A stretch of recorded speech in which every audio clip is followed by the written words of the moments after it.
It's time for a cup of coffee with Will and Chris at Slumberland Furniture. From Slumberland Furniture in Osage Beach, here are your hosts, William Holtz and Chris Schneider. It's that time for this week's cup of coffee from Slumberland at the Lake. I'm Wild Will. I'm Uncle Chris. And we're most excited about the Friends and Family sale this weekend right here at Slumberland at the Lake. Friday, Saturday, Sunday only, 50% off list prices up to. And you're going to take an extra 15% off of that. Tell them Wild Will and Uncle Chris sent you. And as far as like what's on store for this week's show, what a show we've got. Wow, you know, we got new big news about the Outlet Mall that we're going to talk about. Yeah, and we've been here before. It'll be interesting to see. Plus, hey, there's been a delay at the Oasis Amusement Park. We've talked to developer Take It Off. We'll tell you about that. Plus, hey, a man on a pool raft gets rescued from the lake. That's a cool story. It's scary, but kind of cool. But yeah, he's working on a dock. All of a sudden, he's in the middle of the channel. We'll tell you about that. Plus, burglary at Celebration Cruises, that and a whole lot more. Plus, what's the latest on the one-vote recount potential at the school board in Camdenton? We'll tell you about all that and more after this. Hey everybody, it's Daryl Cunningham with Slumberland Furniture at the Lake. And this is our best time of the year because it's our Friends and Family sale. You get additional discounts on every piece of furniture. You need to come check out our Friends and Family sale this Friday, Saturday, and Sunday. And oh yeah, Bless This Burger is going to be on hand Saturday. And if you've never had them, you don't know what you're missing. So come see us, Slumberland Furniture, Friends and Family sale, where we're bringing happy home. The lake has it all. The scenic outdoors, the incredible events, and of course the water. But did you know 50% of all fatal boating crashes in Missouri last year involved alcohol? Although we know the lake is all about having a great time, we also know what's most important to you. So don't forget and always designate a sober captain ahead of time, so this summer won't be your last summer. This reminder to drive safe, boat safe, brought to you by Price and Randall, Injury Attorneys. And here he is. I pulled him right out of the courtroom. Well, no, you're always dressed sharp, these lawyer types. Hey, it's Dwayne Randall with Price and Randall Injury Attorneys here, Lake of the Ozarks. And man, Dwayne, it's hard to believe we're already headed into May, which means Memorial Day weekend. We're going to start seeing more traffic. And for you, that means a lot more increased people down here. And you guys have been focused in the last couple of years, especially the last year, on roadway safety, drive safe, boat safe. And so talk to us as we enter May, what you guys are focused on going into this season. Well, traffic's definitely picked up, Will. You know, we're seeing it on the roads. We're definitely seeing it on the water. We want safe roads and safe waterways for everybody. You know, Matt and I, we live here at the lake. You know, we care about our community, and we don't like to see people get hurt. So that's why we really try to educate people about safety on the road and off the road. Yeah, and with our Drive Safe, Boat Safe campaign, it's all about heightening awareness, because a lot of what we see in these, whether it's a car accident or something on the water, or whether it's impairment or distraction, we feel like by educating people's awareness and heightening their consciousness to those things. And so let's focus on roadway. One big thing that we hear MoDOT does is the buckle up, phones down. What is it about this new age where everybody wants to be on their phones when they're in their car? Well, we just have to be distracted all the time now. You know, people can't go 5 feet without looking at their phone. Yesterday, I was driving to go get some coffee, and a car passed me. I'm going about 67 maybe in a 65 zone, pushing the limit a little bit. They're going by me at least 70, and they're texting. They're not looking at the road. They're driving a hunk of metal right down the roadway and not paying attention to their surroundings. And I think distracted driving is far more dangerous now than impaired driving. Not that we promote that, but you're just looking at the numbers that you see come out every year. And so with that, we see the state of Missouri, even legislation, new House bills that are really combating that. And so what is it going to take for us to see people get off of their phones? You know, I don't have an answer to that. I think just education, awareness, accidents, death, mayhem, destruction, all those things, you know, all of that is happening because people are more concerned about that little screen than they are about what's in front of them on the roadway. And there's things that we see, they're tips, but there's always like, before you get in your car, have your Bluetooth set, you know, like obviously you want to buckle up. That's another thing that in your line of work, how many times have you seen, or how important is putting on a seatbelt before you get behind the wheel of a car? Extremely important. I've never had a death case where somebody was wearing a seatbelt, but we've had plenty where they weren't. Yeah, what's the old adage is, right? And I think we've talked about this is, oh, well, my buddy knows a guy who knew a everybody's guy. got that story. Well, if he'd been wearing a seatbelt, he'd be dead. Well, those stories are garbage. They're crap. I don't believe them. They're outliers. It's not what the evidence shows. Seatbelts save lives. There's no doubt about that. The stats show that. All right, so let's shift our focus a little bit to the water. We're Lake of the Ozarks, a unique place, so when people come down here, a lot of times they may not be experienced. They're going to want to go rent a boat, right, and get out there. So what are some of the things that you guys really want to tell people before they hit Lake of the Ozarks, whether it's their first time or they're a seasoned boater? Well, obviously you want to know how to operate the boat. Hopefully if they're renting a boat, they're getting instructions on that. I think our local businesses that rent boats do a good job of that around here. And you have to watch out for the other people out on the water. You know, there's a lot of people on the lake every summer, and there's getting to be more and more of them. And between the jet skis and kayakers and these massive yachts that are on the water, it's a dangerous place out there.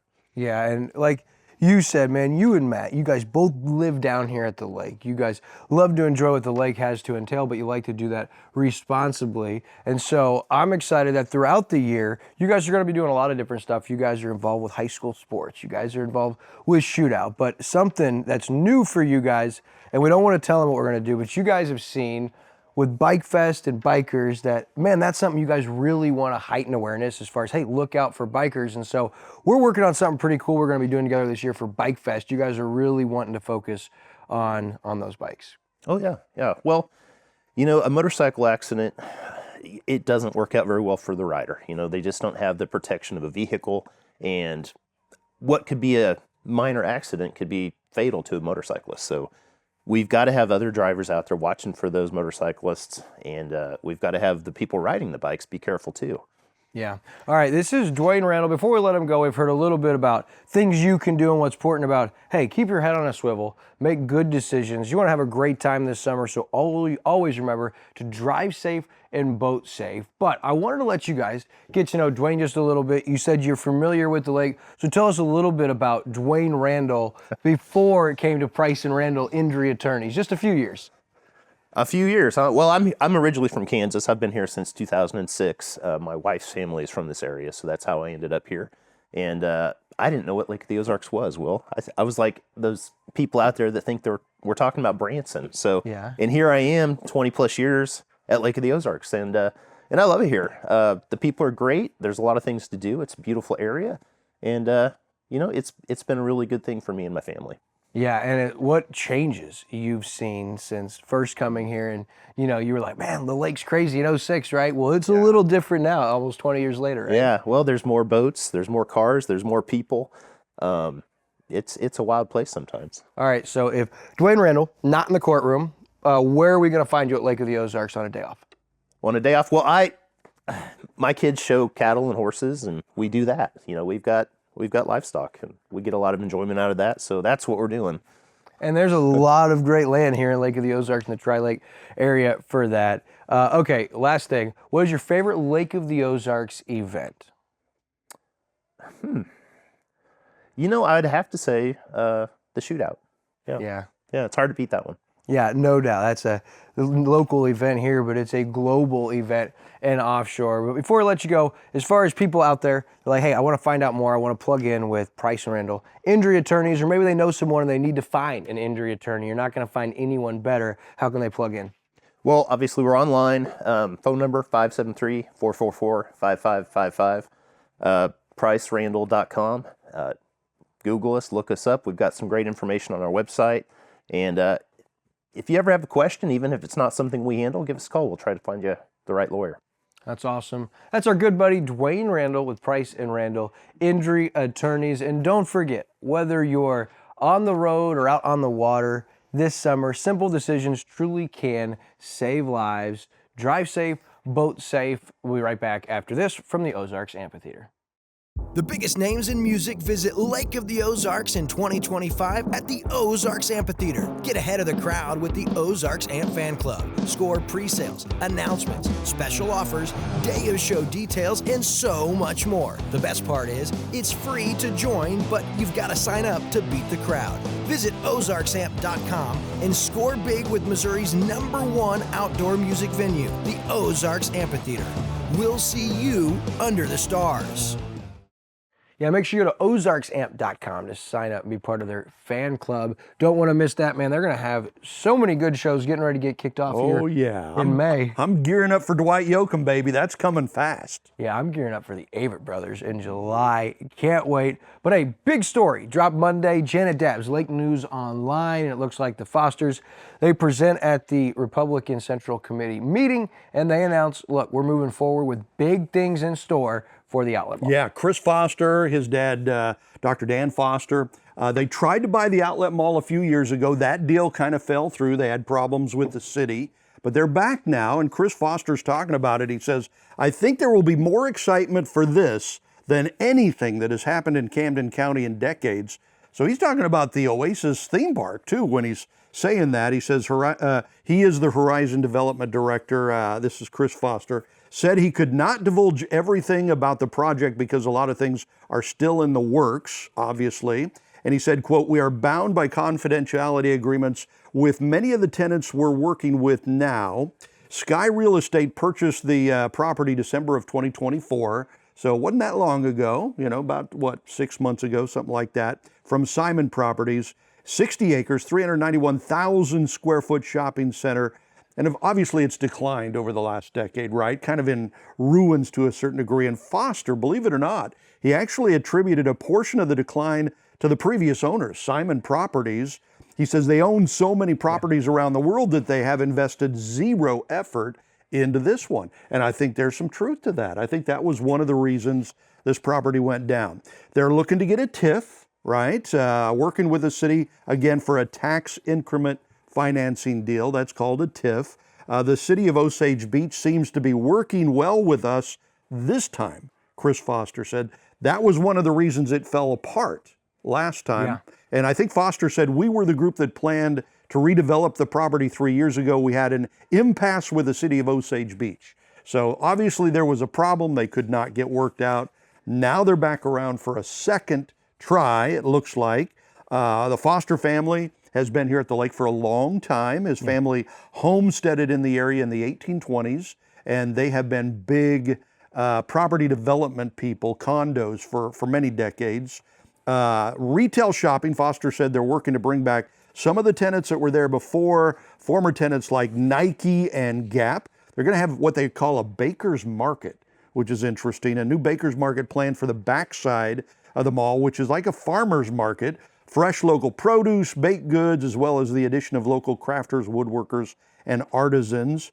Entertainment, there will be an entertainment zone. It will include a hotel, pickleball, sand, volleyball, indoor swimming pool. They're thinking about putting a library in there, and they tell us what they will not have in there. They will not have a movie theater, will not be housing, all right? People have talked about maybe some new houses, condos and stuff. He said, since they're working with a TIF, they cannot do housing, apparently. Not sure why.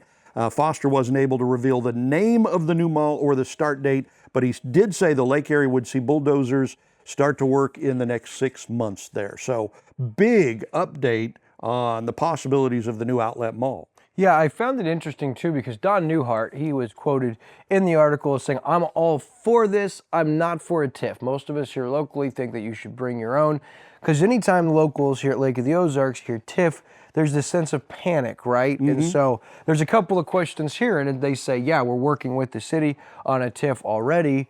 This is all according to Janet Dabbs' article with the Lake News Online. But when Chris Foster was quoted as saying that we've been here before a couple of years ago and the city was an impasse, well, basically saying they put a roadblock from us completing that purchase. Yeah. And so I reached out to the city of Osage Beach and talked with Mayor Michael Harmison, and he said he kind of found it strange that the article quoted them as saying the city is working nicer with us this time on the TIF, because according to Mayor Harmison, the last meeting the city has actually had with this ownership group, which allegedly he didn't even know Chris Foster was a part of the ownership group. Interesting. He said was December 12th of 2024. So the city was a little caught off guard by that report.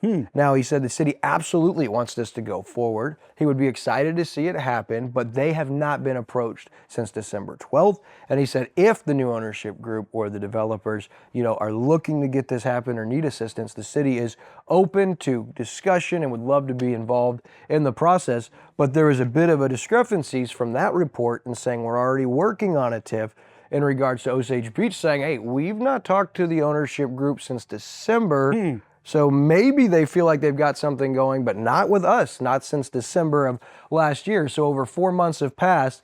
Interesting timing for this article to come out from Janet Dabbs and Lake News Online. Seems to be a bit of a disconnect in regard to the city and their communication with Horizon Development and the Foster family and what's to come of the Outlet Mall. Yeah, and another interesting thing Chris Foster said here was, you know, when he was talking about that market they're putting on the backside, and he says they're really working hard to redevelop some stuff there. They have purchased the Quail's Nest Hotel. This is the people that bought the Outlet Mall, apparently.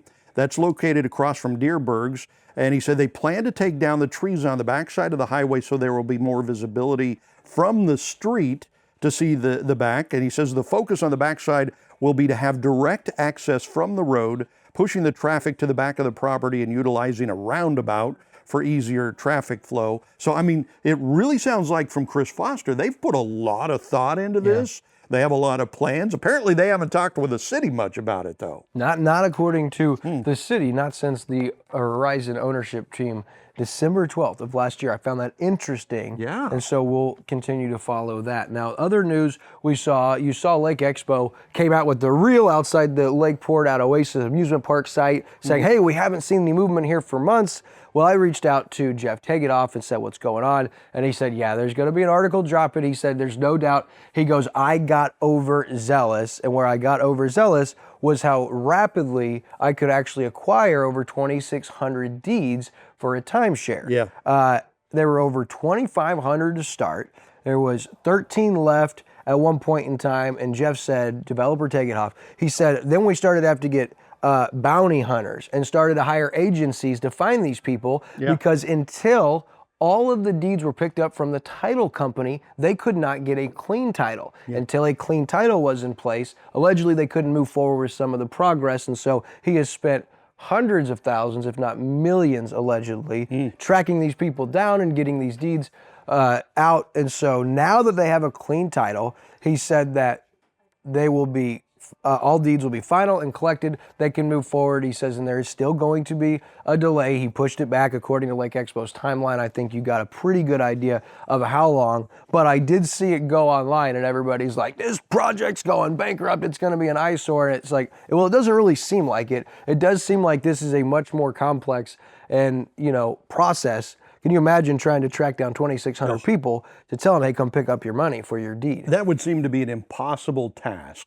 And a lot of times, we heard in earlier stories, the people that owned a deed didn't even know they owned it because it had belonged to their grandparents and it got passed down and they weren't told that it was in, part of the will. Sure. That would be crazy. But he did say 100% of our delays are due to the acquisition of the timeshares and getting clean titles. So that has been the delay there. I mean, they originally hoped to open this year, this spring or summer, and that's been pushed back to next year, probably late summer now, developer Tegedoff is saying. But those Lakewood timeshares, that was the whole delay. And it's weird because we still really don't have an answer for the lapse of communication between the board at Lakewood Resort, those timeshares, and why when offers were made initially in the process, they weren't shared with those deed owners. So there's no doubt this was part of the problem. And now you're seeing it, the delay. And I talked with, as I said, developer Tegedoff, and he says, yeah, you'll still start seeing here in these summer months, these crates of these big tracks and these parts and these amusement park rides will be delivered on site and start to be assembled. So that's according to developer Tegedoff. We'll play the wait and see game and we'll keep everybody posted. Yeah, he said, Tegedoff says 8 of the amusement park's 12 rides are already on site, just not assembled, and a lot of the footings and foundations are done. He said every time the crews have been forced to stop, it meant a costly remobilization process to get everything going again. So he said, the next time we start, we can't stop, right? I mean, he's kind of at that point. He expects passerbys to see the work beginning again by Memorial Day. So pretty soon, that's coming up in the next couple of weeks.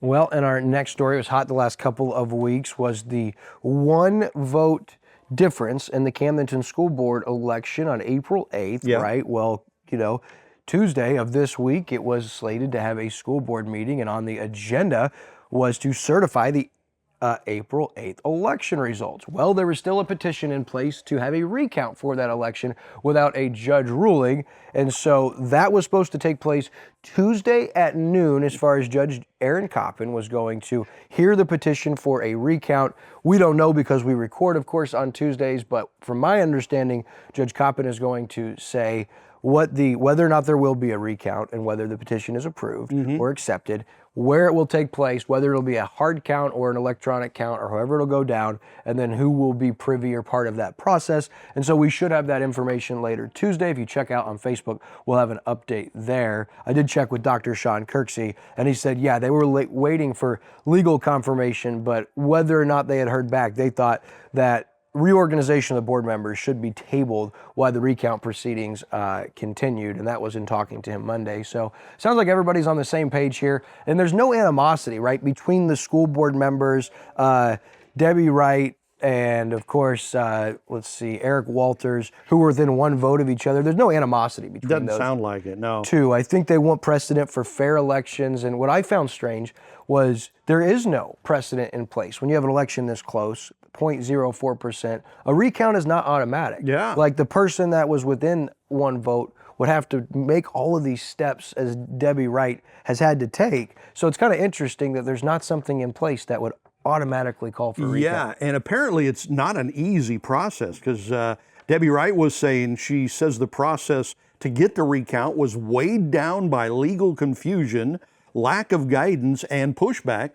from the county clerk's office. I mean, like you said, you would think it would be just an automatic thing, but apparently for her it was really tough. And she had to resubmit her first petition because she apparently didn't do it right, and the county clerk's office wouldn't help, supposedly because they didn't want to look like they were showing favoritism. So she had to figure out ways on her own with her friends how to do this right. Apparently she's got it done right now, but it doesn't look like it was easy. No, and I talked with Debbie Wright over the weekend, and she's kept me posted, and she's really a neat lady. She doesn't care as far as, I don't feel like if I lose this election fairly that I want to fight that. She goes, I was ready to take a vacation. She said, but I owed it to the people that voted for me, 887, just to do this right. She goes, and win, lose, or draw, she goes, I think so many people in Camden County just want to know that things are done right moving forward. And I was really encouraged. She posted on Facebook for all Lake area friends that have asked about the status of the recount. She talked about that it turns out asking for a recount is much more involved and frustrating than it sounds, as you alluded to, but kind of wild. I guess you said, maybe they didn't want to show favoritism, but in a process like that, who else do you go to? I mean, you have to hire a lawyer? Yeah, I think they did, actually.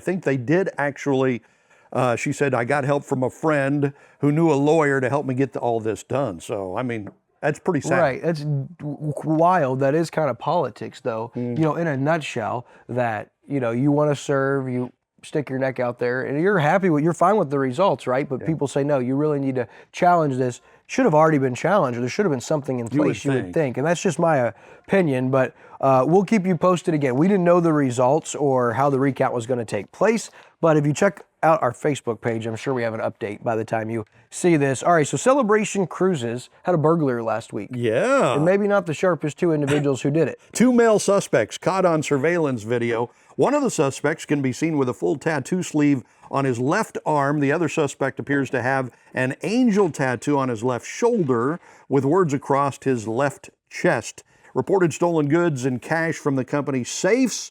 There was no damage reported to either of the boats, so that's good. Shouldn't slow that down. And of course, anybody with information, please contact local law enforcement there. Hate to see that to any business. Sure, yeah. I talked with Joe Harvey, and he said, yeah, of course, you saw the video online, and authorities are reviewing it. He said it's aggravating, but luckily, no damage to the boats was a big thing. Yeah. And then, like you said, the post on Facebook and the article, but you clearly see, like, those guys are going to be found eventually. I think so. Easy to identify based on your tats. All right, another wild story. You loved this story. I was questioning this guy's decision making, but I guess it could happen to anybody. According to Lake Expo, a man on a pool raft floated all the way out into the middle of the main channel and had to be rescued on the Lake of the Ozarks. So the call comes in around 5:34 in the afternoon. A person stranded at the 14-mile marker. So the district deployed a rescue boat, an engine, 3 chief officers with the Missouri State Water Patrol responding. All of this to this guy. The man was located drifting in the channel. He was safely pulled aboard Marine 39. Crews returned him to the dock that he had been working on. So what, he's out there working on a dock in the water on one of those little raft things and apparently just got swept out. Not even a canoe, a pool raft. Yeah. In the freezing cold water with no life jacket. According to reports, the temperature of the water was 56 degrees. And that's why he didn't jump in to swim back. How dock. amazing are our emergency responders, though, right? Not only did they get to him, and it was the Sunrise Beach Fire Protection District, they deployed a rescue boat, an engine, and 3 fire chief officers, and the Water Patrol also responded. But afterwards, hey, you're good. Take you right back, finish your job, go on your way, and we'll do ours. Pretty great, but a reminder from the authorities that frigid temperatures, always have a life jacket on when doing anything around the water. Yeah. Because you won't, if you go into shock, you're not going to be the same, right? Even if you're a good swimmer, always have a life jacket on. And the article also said that the alert neighbors called 911 to get somebody there. Otherwise, he may still be floating. He'd probably be stranded out there, yeah. And with the water that cold, you jump in, you start getting hypothermia, your body starts shutting down. You can't swim back. You're just dead in the water, literally. So it might have been a little different in the summer with the water warm, but then you're dealing with boats flying by and maybe get run over by a boat. So it is a difficult situation. Very I'm sure he was just trying to detail the boat for the weekend, get it over to the boat show, maybe trade it in, want it to look pretty. Yeah, Anyway, all right, so local Easter egg hunts that were set for this weekend. Wow. Resurrection Sunday has come and gone, but wild weather over the weekend. Sunday, we saw a tornado-like cloud figure in Camdenton area, courtesy of Daniel Carnahan. I love Daniel. We all love, everybody loves Daniel. If you don't love Daniel, you're lying. Something's wrong with you if you don't love Daniel. Yeah. But great video, and it was just crazy winds. You saw damage to topsider condos. Yeah. Just wild scene all around the lake. But with that weather on the forecast, the 10th annual Osage Beach Easter egg hunt with over 35,000 eggs has been rescheduled for this Saturday. It's going to be a busy Saturday, April 26th, same time and location. And then Lynn Creek, they also moved their annual Easter egg hunt to April 27th, this Sunday at 3 p.m. So, hey, if you didn't get enough of the Easter shenanigans with the eggs and the bunnies, you still have this weekend to look forward to, right? That's right. I colored 99 Easter eggs with my father-in-law. He loves Easter. Every year it's a tradition. We got to go over there and, do the Easter egg. 99 of them. He'll eat them all. I love it. I love it. Stay clear of Dale's house after Easter. All right, so hey, coming up May 3rd, really cool event. It's the first annual West Side Spring Walk. There's going to be 39 businesses involved with Dragonfly Hall and Muscle Mania Fitness hosting pop-up vendor events as kind of your headquarters. All businesses will feature in-store specials, and there will be games and drawings and refreshments. It's to spruce up and entice business on the west side, where the west side is the best side. It goes downtown Gravois Mills all the way to Greenview. Each customer is going to be given a punch card, and 6 visits to any of the 39 businesses gets you entered into one of the 4 grand prize drawings. You can look on their Facebook page, West Side Spring Walk.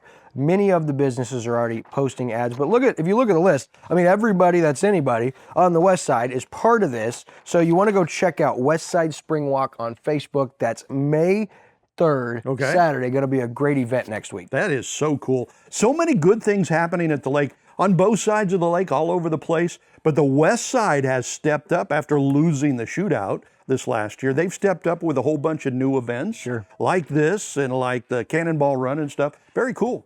All right, hey, before we go this week, Season 4 of the LOZ featured doc series is right around the corner, and we still have a few spots. We want to feature your doc. Do you have an awesome lake set up with a killer doc down here at Lake of the Ozarks? Just go to mylaketv.com, click info, and select feature my doc, or just email us at info@mylaketv.com, and we'll feature your doc. We're going to start shooting that here in May, so you don't want to miss the mark there. Thanks for tuning in for this week's Cup of Coffee from Slumberland at the Lake. Until next week, we'll see you then.